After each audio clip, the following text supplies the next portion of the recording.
Red Location came about as a result of an international architectural competition. It was held in 1998, which we won. And it's about the revitalization and transformation of what is essentially a shack settlement in a township called New Brighton outside Port Elizabeth. And it comprises the design of a cultural precinct. Over a period of time, we've been working now since 1998, so it's almost 13 years, and we've built the first 3 buildings. We've got another 6 to build, as well as 250 houses, so it's going to take a long time. We reckon about another 25 years. Well, it's a complicated issue, that, but essentially, in as few words as I possibly can use, the townships in South Africa are the places where urban black people lived during the years of apartheid. They are underserviced and they are far from the city centre. The government's policy today in South Africa is to find ways and means of transforming these settlements so that they become better places for people to live. So our project has to be seen in that light. It has to be seen as a contribution to the national debate about how to transform the urban township in South Africa. Our strategy has been to develop a precinct which has as its core the provision of cultural opportunities for people who live in New Brighton, which is a settlement of about 400,000 people. And our idea is to use culture as the vehicle and to create opportunities for both education, production and exchange to happen simultaneously in the same space. And hopefully this will create the potential to transform that part of the city, but to also create work opportunities and other opportunities for people who live in New Brighton.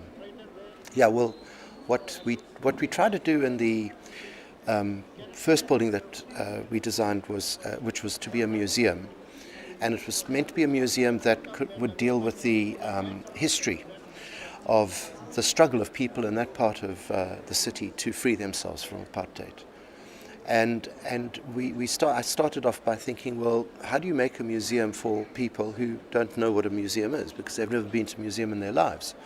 So it gave me a fantastic opportunity to start from a completely different point of view. And so what we said was that we wanted to throw aside the idea of history as a meta-narrative, a single story.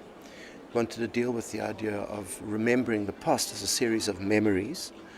And we decided to use the idea of the memory box, which is a commonly used idea in urban black culture, as the vehicle through which to deal with these ideas of memory and the themes around memory and struggle. Just being here, it's just very nice. I mean, I'm completely overwhelmed. I mean, I think, it's a fantastic venue to meet and see other architects and the work that they do, and some of the work is of an extraordinarily high standard. And then, as equally important, is to be able to do this all in the context of Barcelona, which is this amazing city full of great, wonderful architecture. So, I'm completely gobsmacked. I'd say it's a feast of architecture. Just be careful that you don't get too overwhelmed, because you might lose your head in the heady atmosphere of Wolff. So you have to be quite circumspect in deciding what you're going to watch and what you're going to do, because it's just too much.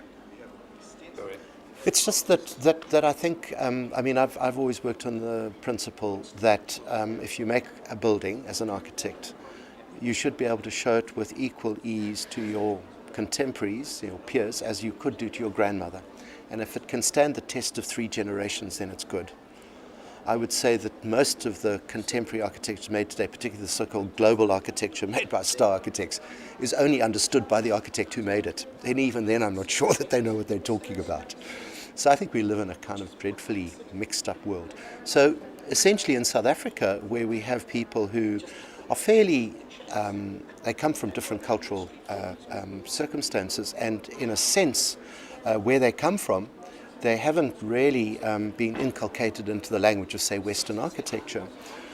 So it provides a fantastic opportunity to find other ways of communicating what the intention of the architecture is. And for me, what we do is we paint our buildings and then we write stories on our buildings. either in terms of texts or in terms of photographs. And in a sense, the text and the photographs elucidate for people what happens in the building. And it becomes that much more literal. People begin to understand. They're no longer scared. They're no longer bemused by strange forms. They see what the building is. And we've developed that into a kind of sort of fundamental part of how we make buildings. The buildings usually are treated as canvases, as gigantic big murals, and that we get local artists and others to write things and to draw things on our buildings. And people find that really great. So I think it's very important. I just can't get my head around the work that contemporary architects make, which is bizarre to say the least. It seems to talk to a very small coterie of people who I think all maladjusted and psychologically distressed. And yet they impose these visions on the world, and the poor folk of the world have got to kind of negotiate their way around these gigantic big lumps. And we celebrate them as architects, and I think it's now time to stop the nonsense, stop the rot. And maybe the recession is a good time to do it, because I think the recession is going to flush all the crap out of the system. Well, look, I think it's just quite simple. There are two issues. The first one is that architecture is brought into being in order to satisfy purpose, and that there has to be a fundamental relationship between purpose and form. And most of the work that is produced today is sculptural in origin, and it has no engagement at all with purpose. So for me, it doesn't even reside in the category of architecture. It's sculpture, big, large-scale sculpture. And when you think of it as sculpture, you think it's actually quite ugly, because it's not particularly nice sculpture. So it fails at that level. I think part of the problem has to do with this bourgeois individualism that's gripped the contemporary world of architectural production. And by that I mean that as an architect, you work both as an artist. So your work is very autobiographical, but it's also very public, because it has to deal with people, and you have to make it for people.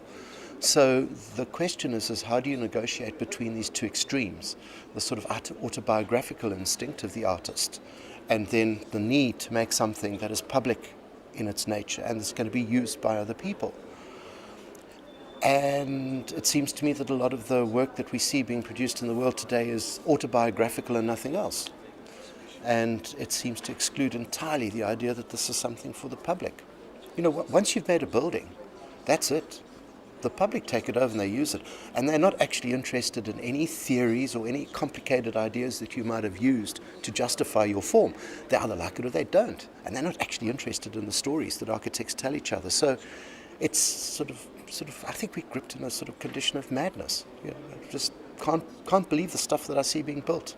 And I think it's ghastly. I think it's ugly, and I don't think it makes much sense. And I don't think it's architecture. It's something else. That's all. Well, meta-narrative is a sort of way of telling the story of the past. Now, whenever we try and tell, one of the contemporary issues or dilemmas about history is whose history are you representing? Because there's always another point of view. So, in a sense, what I'm trying to say in our museum is we don't want to represent anyone's history, because you can't do it as one story. What we want to do is represent history as a set of disjointed memories bound around a set of themes, and allow people to make their own connections, allow them to fit the bits and pieces together, and to make their own stories about what they imagine the pasts were in terms of their own personal experience of that past, and in terms of the themes to which they've been exposed in the memory boxes, for example. I think that's a much better way of dealing with this idea, rather than saying the whites were bad, the blacks were good, or the women were bad and the men were good, or whatever it might be. And you find that happens all the way through. For example, the Afrikaners, they made a monument which they called the Vrouwen Monument, which was the women's monument, which was designed to represent the pain and suffering of Afrikaner women and children in the concentration camps in the Boer War. And it excluded all reference to the black women and children who died. And this became a hugely symbolic idea that bound together the Afrikaner nation and led to the rise of Afrikaner nationalism and apartheid. Now, what we're saying is the ANC mustn't fall into the same trap, that all the voices of all the different peoples, gays, women, children, whites, whoever it might be, must find their voices. And we've got to understand it's a rich mosaic of different groups, all jostling to achieve similar kinds of ends. And in that way, we'll be more accurately able to represent our history. So we want to confront the idea of a single history, which is always used by politicians for the most evil of intentions. This group is bad and this group is good. And rather mix it all up and make everyone understand that they all had some kind of connection with that past, and it's up to them to determine for themselves what their relationship with that past is.